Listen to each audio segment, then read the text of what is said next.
Chakankar madam तातडीने महिला आयोगावरनं पाय उतार व्हा आणि जर ते पाय उतार झाल्या नाहीत तर मुख्यमंत्री साहेबांनी त्यांना तातडीने पदमुक्त करणं गरजेचं आहे। रुपाली ढोंबळे पाटलांकडून पुन्हा एकदा रुपाली चाकणकर यांच्या राजीनाम्याची मागणी होत आहे। नेमकं प्रकरण काय आहे सांगते। नाशिकमधून एक धक्कादायक आणि संतापजनक प्रकरण समोर आलं आहे। अंकशास्त्रज्ञ अशोक खरात याला बलात्काराच्या गंभीर आरोपाखाली अटक करण्यात आली। 35 वर्षीय महिलेला गुंगीचं औषध देऊन अत्याचार केल्याचा आरोप त्याच्यावर होत आहे। धक्कादायक म्हणजे धार्मिक शक्ती, दैवी उपाय आणि तंत्रमंत्राच्या नावाखाली महिलेचा विश्वास संपादन करून त्याने हे प्रकरण केलं असल्याचं देखील सांगण्यात येत आहे।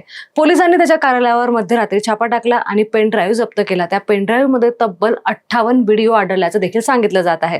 त्याचबरोबर या भोंदू बाबाची पूजा करतानाचा रुपाली चाकणकर यांचा देखील व्हिडिओ सोशल मीडियावर मोठ्या प्रमाणात व्हायरल झाला आहे आणि त्यानंतर या संपूर्ण प्रकरणाला राजकीय वळण मिळालं। राजीनामा दिला नाही तर रुपाली पाटील ठोंबरे यांनी राज्यभरात आंदोलनाचा इशारा दिला आहे। त्याचबरोबर हे प्रकरण सुनेत्रा पवार यांच्या कानावर टाकणार असं देखील त्यांनी सांगितलं आहे।